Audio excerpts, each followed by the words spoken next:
Although Laban treated Jacob unfairly, God still increased Jacob's wealth. God's power is not limited by lack of fair play. He has the ability to meet our needs and make us thrive even though others mistreat us. To give in and respond unfairly is no different from your enemies. Welcome back to the program, everybody. I'm Reverend Said, and today we'll be picking up from where we last left off and starting our reading at Genesis chapter 31, verses 22 through 42. Laban pursues Jacob. And if you ain't did it already, please go ahead and hit that subscribe button, like, share, and comment on any video on this channel.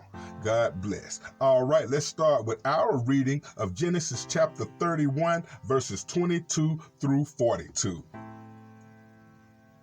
3 days later, Laban was told that Jacob had fled. So he gathered up a group of his relatives and set out in hot pursuit. He caught up with Jacob 7 days later in the hill country of Gilead. But the previous night, God had appeared to Laban and the Aramean in a dream and told him, "I'm warning you, leave Jacob alone." Laban caught up with Jacob as he was camped in the hill country of Gilead, and he set up his camp not far from Jacob's. "What do you mean by deceiving me like this?" Laban demanded. "How dare you drag my daughters away like prisoners of war? Why did you slip away secretly? Why did you deceive me? And why didn't you say that you wanted to leave? I would have given you a farewell feast with singing, music, accompanied by tambourines and harps.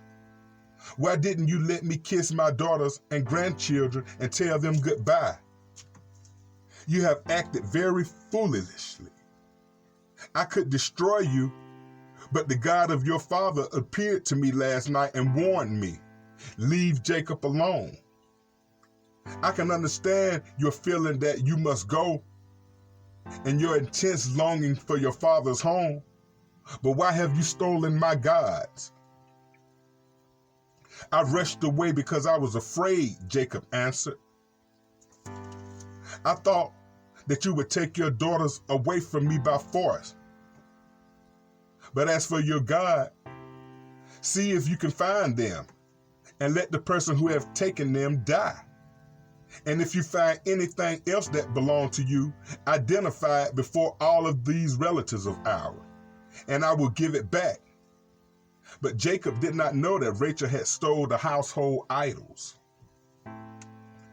Laban went first to Jacob's tent and searched there, then into Leah's, and then the tents of the 2 servant wives.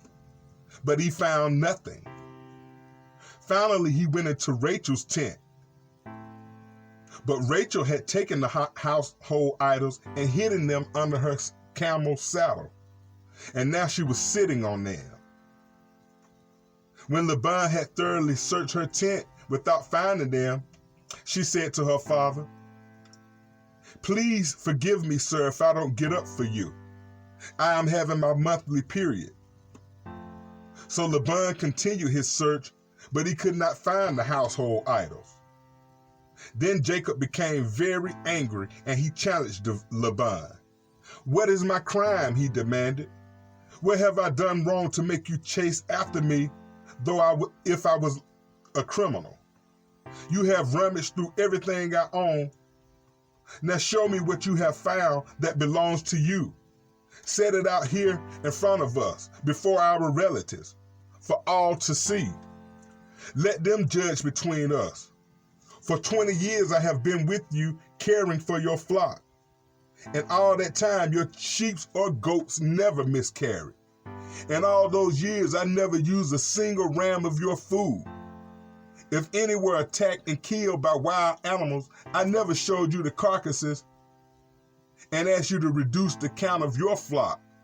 No, I took the loss myself.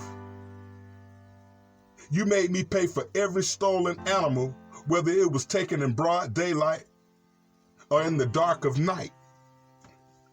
I worked for you through the scorching heat of the day and through the cold, sleepless night. Yes, for 20 years, I slaved in your house. I worked 14 years to earn your 2 daughters, and then 6 more years for your flock. And you changed my wages 10 times. In fact, if the God of my father had not been on my side, the God of Abraham and the fearsome God of Isaac, you would have sent me on my way empty-handed. But God has seen your abuse and my hard work. That is why he appeared to you last night and rebuked you. Do you remember feeling absolutely sure about something? Jacob was so sure that no one had stolen Laban's idols that he vowed to kill the offender. Because Rachel took them, this statement put her safety in serious jeopardy. Even when you are absolutely sure about a matter, avoid rash statements. Someone may hold you to them. All right, y'all, that's going to wrap up our reading for today of Genesis chapter 31, 22 through 42. But please join us on the next episode where we'll jump into Genesis chapter 31, verses 43 through 32 and verse 2, Jacob's treaty with Laban. And that should be a great read. All right, y'all, enjoy the rest of your Saturday morning. God bless y'all and be safe.